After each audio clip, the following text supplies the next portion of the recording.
Psalm 68, I think it's important to see this.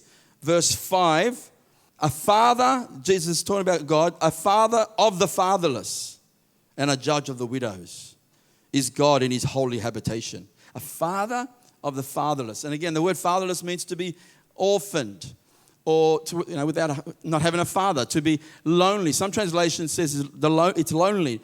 And the Bible actually says in Psalms that he places the lonely in families. What does a lonely person need? They need family.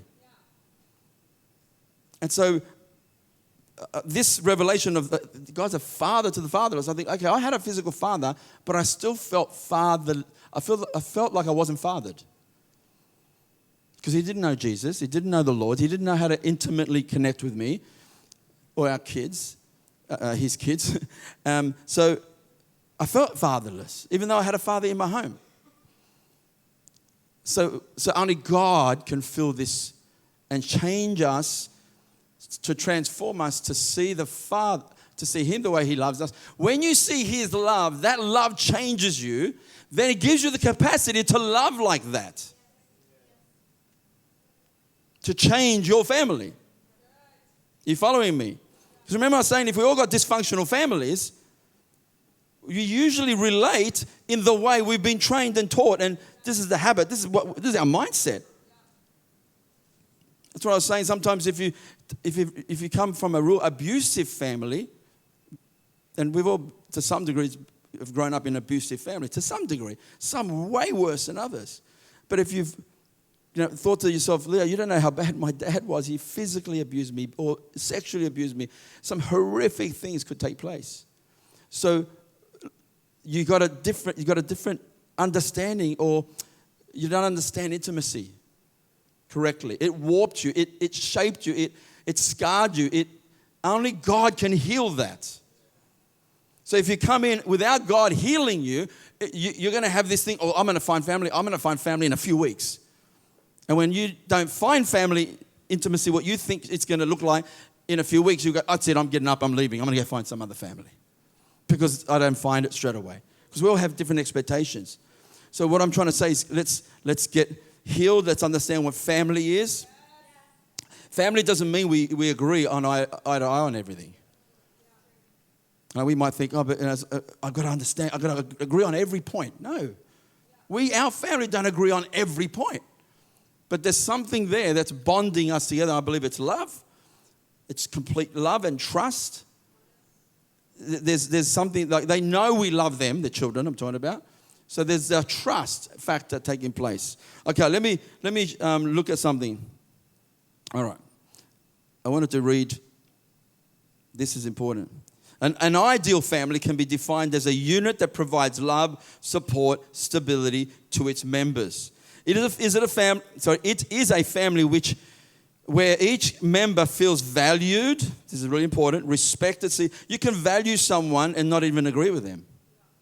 You might disagree on a particular value, a particular belief or train of thought, but you actually value them. True?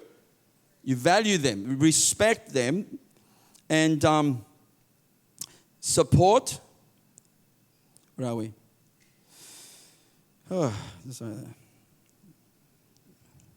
It feels valued, respected, and understood. An ideal family fosters a positive environment for growth, learning, emotional well-being. Growth, positive well-being. Emotional learning, growth, it fosters them to find who they are, their own identity. That's what a family should do, because of value, because we value each person. In the kingdom, we should value and honor each one so much, even when we don't agree with one another. That's the way the kingdom of heaven is like. All right. So I had to have encounters with the Father, understanding with the Father's love.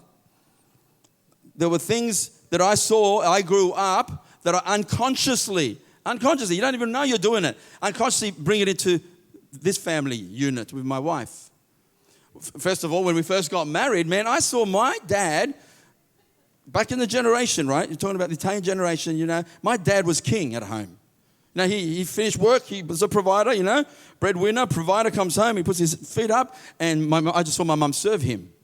My mum cooked. My mum served. My mum cleaned. My mum did everything around the house. Dad took care of the things on the outside, like mowing the lawn and all that, fixing things. But it was just this picture of that's what a mother does. It's what a wife does. So when I got married, I unconsciously thought, surely when I get married, my wife's going to serve me. I'm marrying her so she can cook me meals, serve me, clean my clothes, do all these things for me. Thank you very much. But guess what? In a Sri Lankan home, her one particularly, because in most Sri Lankan homes, the mothers do that very well back in Sri Lanka in that generation. Not this generation, but in that generation. But she saw her dad do so much around the house. He would cook, he would clean. Whenever she got their sisters, she got one sister, whenever his daughters got the periods, he would bring cups of tea and bring it to them. Very sensitive, loving father, and he did so much around the house. When she gave birth to our children, he would come for 2 weeks and clean and cook and all this. So imagine the high standards she has of me. So she's expecting me to be that, and I'm expecting her to be that. Can I say that we clashed for a few years? When we first got married, after 2 years, she goes, man, the first year, we clashed so much. And then it went to 3 years. The first 2 years, we clashed so much. Then when it was 5 years, the first 4 years, we clashed so much. And then it was 10 years, the first 5 years, we clashed. I said, hon, it just keeps getting longer. I said, well, we are learning to live together like fine wine. The older it gets, the better it is. What is that? That's bringing my culture, my mindset, my belief system, my value, what I formed, my thoughts, my mindset. I brought it into my home, which wasn't a kingdom culture. It was just an Italian culture that I grew up in. And a lot of cultures actually in that generation, when most people, only the man needed to work to survive well. Now most cultures, man and woman has to work. Most cultures around the world, most countries around the world, it's like that. Not everywhere, but... And so I started looking in the Bible and realizing, hang on a sec, this doesn't look like what I grew up on. Ephesians 5 talks about that as Christ loved the church, this is in a summary, as Christ loved the church and gave himself up for her, which is sacrificing, even to the point of death. He died for the church, which is the bride, and he washes her with his word to present her, the bride, to himself without spot or wrinkle or any such thing. He served the bride. He served the church. He laid down his life. And he loved her. And he started washing her. And I thought about that. I thought, well, Christ, how do you present us holy and present us to yourself? By saying, this is what Jesus does, by saying, I love you, I forgive you, I'm so committed to you that I'll die on the cross for your sins, and I wash you. If you believe, put your faith in me, I give you right standing. He speaks that out. It's only when we take his word and believe his word that it actually changes us. But you're believing what he has spoken over your life. I didn't know that I was loved enough that he would become a man and die in my place. I didn't know that when I wasn't a believer. So that changed the way I understood God and how much he loves me. And when you have children, something changes in you. The best thing I can say is your capacity to understand love grows. Not that you can't when you don't have children, but you just, something in you. I remember when I first heard my first boy, it was a miracle to see the baby being birthed. It's an absolute miracle, God's design, what he does. But to hold and look and think, my first reaction, because I was so selfish, my first reaction was, oh Lord, I have to live for you now. Like I have to live for you. Like deep inside, I thought, it's not about me. It's about you. Like, you know what I mean? Like, that's the love you have. And then you think about your children, and I've said this before, that if it was at all possible, if it really, really needed to be, if my child, it would never happen, but if they had a terminal disease, and you had the choice as a father or a mother to take that terminal disease and suffer the pain and die from that disease instead of your child, like let's say it was a choice and you had to make the choice, I would definitely do it, 100%. And makes you realize because, oh, that's right. That's exactly what Jesus did on the cross. He did bear our sicknesses. He did take on our diseases. He did take on our sin on the cross because he's our Heavenly Father becoming a man. You know, Father sent the Son. God sent The Spirit became a man, and now he, as a man, representing fully man, fully God, but he dies on the cross in our place. He does take the disease of the world. 100% did it. So you don't have to. Thank God we'll never ever get to that place in that choice. It'll never happen. I've thought as far as this. Because when you have children, and I traveled without leaving my children at home sometimes for 2 weeks at a time. And I would have them, back in those days, in my wallet, the photo, This is what I do when I wake up. Oh, so cute. Oh, I miss you so much. You're so beautiful. Look how cute you are. You're so amazing. It's what a father does. So I would say to people, guess what? The Father, He does that over you. He actually does. You might think, I can't see God do that. His love is so pure, way more than my love as a father to my children. It would renew my thinking to think, God, you love me more than how much I love, the love I feel for my children, and I miss them so much, and I think they're so cute. And when she got your mobile, then I had them all over my mobile phone, and I can look at them, and when you're missing them, and you're like, oh, I can't wait to see them, can't wait to hug them. Like, imagine how the Father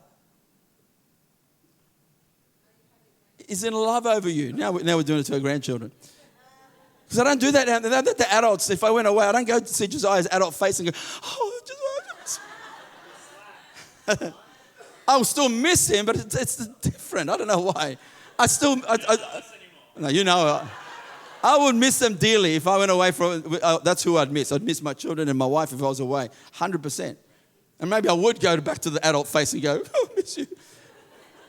But let me go as far as this. I try to drive home the love of the Father that needs to change our whole mindset, whole belief system, but you've got to experience this stuff. You've got to encounter Him. It's not just a head knowledge thing. It's not just here. If you come into church and you just be a hearer, you read the Word and you hear the Word and you don't do it and you don't put it into practice, you're just hearing the Word. The Bible says if you hear the Word and don't do it, you deceive yourself. You don't even need the devil to help you to be deceived. You look in the mirror and you go, oh man, look how I have to fix my face up. I just woke up, I need to take the sleep out, I need to wash, I need to shave. It's telling me, look how you look, do something about it. But if I go away and forget what I look like and I don't do anything about it, I forget what manner of man I was in the mirror of the Word. So the mirror of the Word, when you see yourself in the mirror of God's Word, how He actually views you, that's the real you. Now you might fight me on that in your thinking by saying, oh yeah, but Leo, this is the real me. What I'm facing right now is the real me. Let me put some doubt on that, please. Why are you the way you are right now? Why do you think the way you do right now? Can I tell you how? By all the wrong influences, all the wrong books you've read, all the wrong movies you've watched, all the wrong friends you've had, the teachers you've had, everything that's been taught to you from the world that shaped your thinking has made you who you are. That actually isn't the real you, not the way God intended you to be anyway. The real you is the way God sees you to be in Christ.